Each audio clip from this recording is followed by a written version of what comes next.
Hello, my name is Hannah Tandy, and Carlos and I are going to be presenting on early Cenozoic climate. So we want to start off by talking about what is the Cenozoic. The Cenozoic is the most modern era in geologic history. So we split up geologic history into various eons, eras, periods, and epochs. The Cenozoic era started about 66 or so million years ago and is made up of various periods and epochs, and today we're going to be talking about just the most early of these. So we're going to be talking about the Paleogene, specifically the Paleocene, Eocene, and the Oligocene. We're going to be focusing on various events that have happened during this time period that we study, as well as why we tend to look at these events and what are some of the questions that we have about this time period. So looking at climate and CO2, here we have a graph on the right-hand side of CO2 up at the top and of approximate temperature down at the bottom. So these graphs are based off of various proxies. So proxies are things that we use to indirectly measure something else. So for example, in the top graph, we can see that the CO2 proxies that are shown here are boron, alkanones, nacolite, and trona. These are all different ways that we can estimate CO2. So boron we can look at in calcites, which is a mineral that we can find in shells, in precipitated normally in seawater, terrestrially as well, and we can use the amount of boron and the composition of the boron and structure within this calcite to then estimate the approximate CO2 within the environment. And on the bottom we see a layout of climate throughout the Cenozoic. So on the very left-hand side is modern day, so that's 0 million years ago, and on the very far right side of the graph we have that 66 million years ago, that start of our Cenozoic. And you can see that the Cenozoic was split up again into our various time periods, and we're going to be focusing on the Paleocene, the Eocene, and the Oligocene, so those first three epochs. Now, I'm going to be specifically focusing on the Paleocene and the very early Eocene, and this was a time period of what we call hothouse Earth. So Earth was much, much warmer than it is today, and because of this, we don't see things like glaciers on Antarctica, glaciers on Greenland. Instead, we see tropical forests in these regions, and in general, the Earth was just much warmer. And this portion of the Cenozoic is very warm, similar to the times that came before it. So right before this was the time of the dinosaurs in the Cretaceous, and we see these hothouse environments within the Cretaceous as well. And when we go ahead and think about climate and what causes warm climates to happen on Earth, one of the main things that we think about is, of course, our carbon dioxide or other greenhouse gases that are in the atmosphere. So we can see that on the top we have the CO2 approximations, and when we compare that to the bottom graph, we see that the highest times of CO2 are also the times where we have, in general, the highest temperatures. So the proxy that we use on the bottom graph is called our oxygen isotope proxy, so the delta 18O symbol, and this proxy we can use for temperature, and we can also use it to help us estimate changes in glaciation, in seawater composition, which Carlos will actually talk about in a little bit later. I'm going to mostly be focusing on it as a temperature proxy. If we don't have any major changes in glaciation, we can assume that most of this change is due to temperature. So we see that the highest temperatures correspond with the highest levels of CO2, but what we'll notice also about the CO2 graph is that we have a very wide range in estimates of CO2 for this early Cenozoic. We have things ranging from 1,000 parts per million all the way up to over 4,000 parts per million. And to put that in context, pre-industrial atmospheric CO2 concentration was about 280 or so parts per million. Right now, our CO2 concentration is a little over 400. So, though we have definitely raised the CO2, we haven't necessarily raised it to what it was like in the early Cenozoic, and we don't want to, right? Because that would mean the melting of all of our glaciers probably, and we don't want that. So, but we have this wide range, and we are still in, progress trying to narrow this down and trying to get more specifics on our CO2 concentration, really trying to constrain all of these various variables so that we can better understand the climate's response to greenhouse gases and our greenhouse gases response to climate. So when we talk about this time period, I do want to mention the extinction of the dinosaurs, because that is kind of what marks the very beginning of our Cenozoic. So we have the dinosaurs going extinct, and not only dinosaurs, but 80% of species actually go extinct approximately at this boundary, so moving into the Cenozoic. And what we see is at the very beginning of the Cenozoic an evolution of a lot of different animals, specifically mammals. We have the diversification of many, many different mammal groups, which eventually evolve into what we have today. So these different animals exist in different biomes and in different climates, and they evolved into an Earth that, though similar to the one that we have now, was pretty different in terms of biome layout. And of course, this was mostly due to the lack of glaciation at the poles. So here we see a general geography layout and biome distribution of the pre-industrial time period, so modern, and then our Eocene, so the early Eocene about 55 million years ago. And while we see that the continental layouts are very similar, right, in general they're kind of in the same positions, there are some major differences that we can look at. So our geography today does have a lot of ice, a lot of cold regions on Earth. So we can see that, for example, Greenland has land ice. They don't even show Antarctica in this figure because it's completely covered in land ice. And we have places that have more boreal forest, tundra, etc., that are very cold.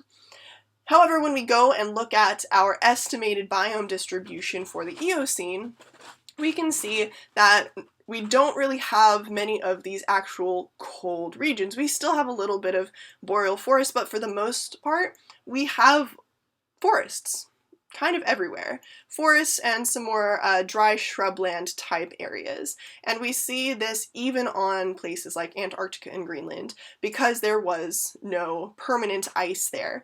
At least we do not believe so, based on our evidence in the fossil record and things like that. So some other major changes that we can notice are, of course, our ocean pathways that cut through Europe and Asia, as well as the fact that South America and Australia are much closer to Antarctica. This could potentially inhibit some ocean circulation. So right now we have a really strong, what's called the Southern Ocean, that circumvents Antarctica. It goes in a circle around it. And these being really close would probably have hindered a lot of that movement, and that's why we like to pay attention to these things, because changes in ocean circulation, changes in atmospheric patterns could impact the climate that we're getting. So we always have to take these things into consideration whenever we examine changes in climate. So, keeping all of that in mind, let's take a closer look at the actual temperature record from this time period. So I'm going to go back to just that first part of our figure here and focus on our very, very earliest Cenozoic, so the Paleocene and the Eocene. Like I said before, this is a hot house environment, so the Earth was very warm during this time period. And what we may notice about this curve here is that it's not all a smooth line, right? We have some spikes in here, and very prominently we have one at the Paleocene-Eocene boundary. So this temperature spike is a really quick temperature increase that we actually have named the Paleocene-Eocene thermal maximum. This is an event that many people in the paleoclimate community study because it has a really rapid warming. So about 4 to 7 degrees of warming, that's most likely caused by input of greenhouse gas into the atmosphere. And we believe that it's caused by greenhouse gases by looking at, again, another proxy, our carbon proxies, that suggest we have these large changes in the carbon cycle at this point in time. Because of its super fast temperature change, again on a geologic timescale, we have a lot of people cite this as the closest historical analog, the closest geological analog that we have to modern day climate change. And we say this, right, it's our closest historical analog. However, that doesn't mean that it's an exact analog to today. So when I say it's very quick on a geologic timescale. Geologic timescales are very long, so very quick can be somewhere in the range of around 10,000 or so years. And so we see this event happening on those 1,000-year timescales. However, our modern day climate change is happening much faster than that. So though this, we like to study it as an analog for today, and we like to look at and see how the Earth responded back then to this relatively rapid climate change, today's is happening faster. So some of the questions that we have about both this event and the following hyperthermals, as this is not a standalone hyperthermal event, there were a series that followed it, but they were generally smaller, as well as the general atmosphere of this time period, so the general warmth, general hothouse conditions.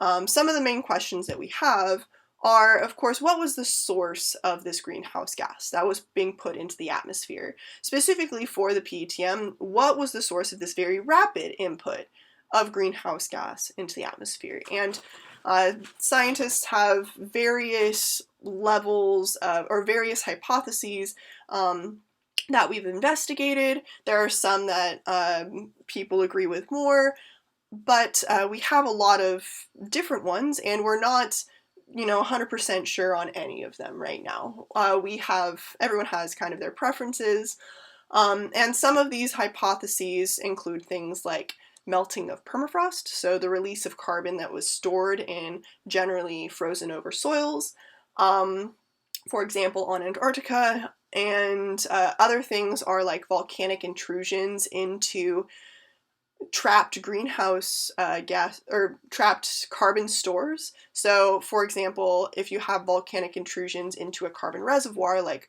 a fossil fuel reservoir, it can burn that fossil fuel and then put it up into the atmosphere, kind of like we're doing today.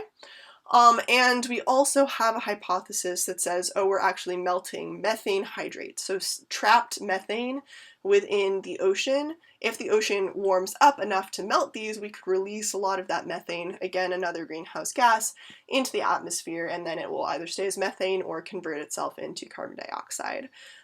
All of these are different hypotheses, and they all have their strengths and weaknesses. But within the community, it looks like generally right now the methane hypothesis is what's being kind of leaned towards the most. However, we still have not fully answered this question, and this question is still up for debate for sure. Another question that we have about this time period, that early Eocene time period, is the fact that model simulations of these hothouse conditions are not able to match the proxy data that we have from these time periods. So even if we take a climate model, we change the continental layout, change the biome distribution, we're not able to get the same temperatures being output from the model as we have estimated with our proxy data. Specifically, our pole to equator temperature gradient, so the temperature at the pole versus the temperature at the equator, are too large. That temperature gradient is too large. There's too big of a change from the tropics to the poles in the models when we try to compare them to the proxy data. The proxy data's temperature gradients are much flatter, so the pole temperatures are much closer to the tropic temperatures. So we want to know about this because it has implications for modern climate models. If the climate models are missing something that is not allowing them to model these time periods with any accuracy, then that has implications for, of course, our modern climate warming. So maybe we're missing some of these major parameters, or maybe the parameters themselves messing around inside of their uncertainties. We can change the estimated climate patterns that are output from these models. So we want to be as confident in our climate models as we can in terms of their helpfulness for predicting future climate. And so we want to know why exactly the models don't match the proxy data. So to dig into this a little bit more, I have this final figure here of my section that shows one of the smaller compilations of temperature model data, so those are the solid lines, versus the proxy data, which are the circles. So what we can see in this graph is the temperature anomaly from pre-industrial. So they basically take the outputs of the models, or the temperatures that are estimated from the early Eocene, and subtract pre-industrial temperatures, and that's where they get this graph. What we'll notice about the graph is that the proxy estimates for the model simulations are, or the proxy estimates for the low latitude, the low latitudes are much lower than the model estimates, right? So at your equator, it's colder according to the proxies than it is according to the models. And what we also see conversely is at the poles, we see that the proxies say that it's warmer than what is predicted by the models. So in general, we see a shallower temperature gradient from the poles to the equator in the proxies than we do in the temperature, or in the climate models. And there are, again, that major question of why. So there's kind of two sides to this story, and two angles at which we can investigate this problem with. One is looking at the proxy side. So are the proxies, or our understanding of the proxies, good enough to really be very confident in our temperature estimates from these time periods? Do we know enough about their uncertainties? And so to investigate that, you do lots of different experiments, testing out your temperature proxy, what could potentially affect the temperature outside, the temperature estimate outside of just temperature. So for example, processes like dissolution of carbonates can affect your temperature, or recrystallization of carbonates, so the precipitation of more carbonates after the initial carbonate was formed. Those two processes are both diagenetic processes and can affect your temperature estimates. So groups of people are studying that, and then other groups of people are investigating it from the modeling side. So these types of investigations would look like, what processes in the model are giving me these temperatures? What is really contributing the most to the temperatures that we're seeing? Is there something that I'm not modeling right now that if I did model it would get it closer to the proxies? Or is there a parameter within the model itself that if I change it a little bit within its uncertainty, that could alter the temperature estimate and again get it closer to those proxies? So there's these two sides of this coin, and two sides where we can investigate this problem through. And we want to basically work together from both the proxy side and the modeling side to get more of a comprehensive answer to this question. And so there has been very recently an effort of a lot of different scientists from both sides of this problem coming together and really digging into this issue in more detail. Specifically, this group is called the DeepMIP group. It's part of the International Panel on Climate Change. They want to contribute paleoclimate data into our understanding of modern day climate change, and so we want to investigate these types of problems. So DeepMIP stands for Deep Time Model and Intercomparison Project, and there's groups of people that are investigating proxies and compiling a lot of different proxy data from labs all over the world, as well as models and modeling studies from all over the world, and really comparing what makes them different, what are the best temperature estimates that we have, and do we have things that are different, why do we have things that are similar, and really, again, trying to get into a better understanding of this data that we have here, and why we have this difference between the proxies and the models. So if you have further questions about that, definitely go ahead and ask in the discussion section. And we're going to move on to Carlos's section of the talk now, so thank you so much for listening. Hi everyone, I'm Carl Safane, and today we'll be talking about the Eocene-Oligocene transition in Earth's history, the polar ice sheets, and its implication for our future. During the last 66 million years, Earth's climate has drastically changed from the mid-Cretaceous greenhouse to the late Cenozoic icehouse due to global cooling. There are many factors that could have attributed to this, such as variations in Earth's albedo, ocean atmospheric circulation patterns, and the composition of Earth's atmosphere, primarily a decrease in CO2 levels. In the figure on the left, we can see a wide range of PCO2 proxies showing the significant decrease throughout the Cenozoic. However, climate change due to anthropogenic emissions and processes currently endanger our polar ice and biosphere. In order to adjust for our current global infrastructure and society to preserve our planet, interpreting and comprehending past geological events and processes is imperative. Our current understanding of the development of Cenozoic polar ice has not been resolved and is still being researched and debated. This is in part due to missing sedimentary records in the Arctic regions. With the use of multiple geochemical proxies, researchers have analyzed both hemispheres to understand the development and evolution of polar ice in the Cenozoic. Current research puts the onset of Arctic glaciation near the Eocene-Oligocene transition, as seen here. Um, and the onset of Arctic glaciation has been noted by some researchers to be as early as 6 to 14 million years ago.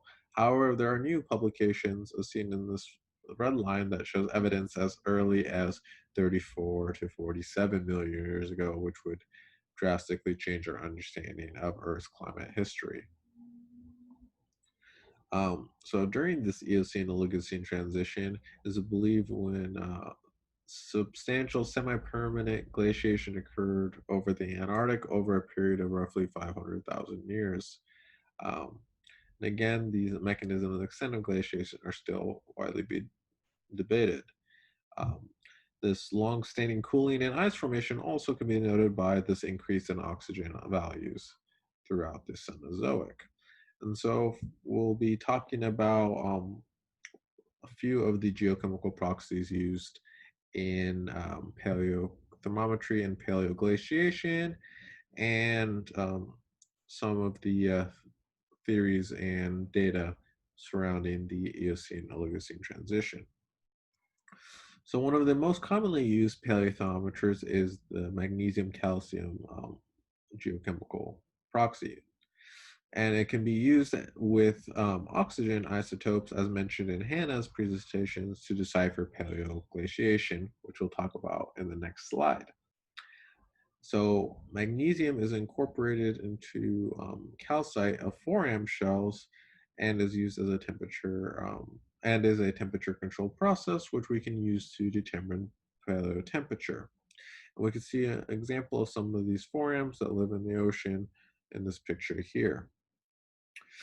Just as oxygen isotopes, the equations used to understand paleotemperatures is species dependent. And so in this figure here, we can see a compilation of different organisms and their respective magnesium calcium ratio values and their relation to temperature.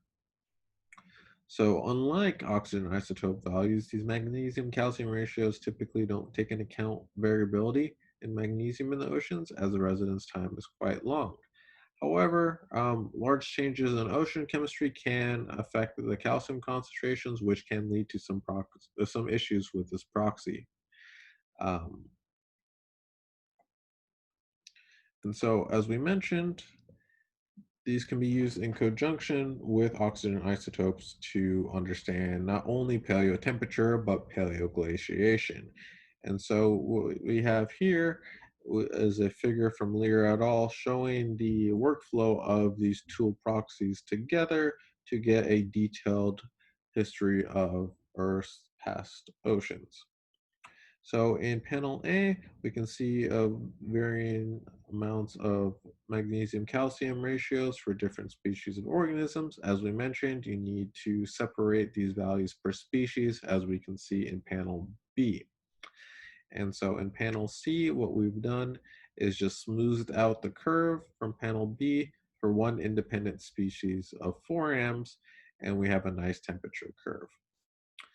In panel D, we have the respective oxygen isotope values, excuse me, of these. And with these two combined, we can see what are shifts in oxygen isotope values due to temperature and what are due to paleoglaciation. And they've denoted what they've believed is due to glaciation with these blue bars seen here. We can see the first onset of glaciation occurs around the Eocene-Oligocene transition, as we mentioned earlier. So to look at this in a little bit more detail, we're going to look at some data from ODP Site 1218. ODP stands for Ocean Drilling Program, now known as IODP, the Integrated Ocean Drilling Program, which is an international consortium which goes out and drills wells in the middle of the ocean for rock records so we can understand Earth's history. And so what we have here at 1218 in the Pacific Ocean is a geochemical record across the Eocene-Oligocene transition from roughly 31 to 35 million years ago. And we can see here, first is the magnesium-calcium ratio with these triangles and the oxygen isotope values with these light gray X's. And what you can see here is there's not a lot of variability with the magnesium calcium ratio across this transition zone. And what that means is there probably wasn't a significant amount of temperature change during this time. However, if we look at the oxygen isotope values, you can see there is a significant decrease during this period, which would signify that there was likely significant ice growth during this period. And so what we have on the bottom are two different models of oxygen isotope values and the shifts that would require versus different volumes of ice to create the shift seen in the rock record. And so what they've done here is use two different values for the oxygen isotope composition of the ice during this time, and they've mapped it against delta ASL or change in absolute sea level. And these arrows denote levels of modern day Arctic ice. And so what they've shown here is to form this big of a shift, they would have likely needed more ice formed in the Antarctic than modern day levels during the Eocene and Oligocene transition to get these values. Um, so to form this amount of ice without significant cooling has led to multiple hypotheses regarding the processes and mechanisms for the onset of Cenozoic glaciation. One of these hypotheses is that the formation of ice was controlled by hydrological processes, such as an increase in moisture at the poles, rather than cooler temperatures to form these ice sheets. Another one is that the magnesium calcium proxy has some issues due to changes in ocean chemistries during this period. And the third and more recent hypothesis is that there could have also been glaciation in the northern hemisphere, which would have changed the global isotopic composition of the ocean waters, which would change the values in these models to make them a little bit more less drastic or less extreme compared to modern day Antarctic levels. So these are some of the most popular or the most um, studied hypotheses regarding the Eocene Oligocene transition, and we can see that there's still a lot of debate regarding how ice formed, how much ice formed, and where ice formed during the Eocene Oligocene transition.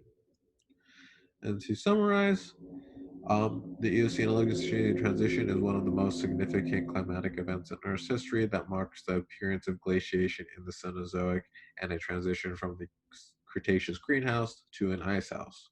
While it being one of the most important events, it is not the most well understood with multiple competing theories.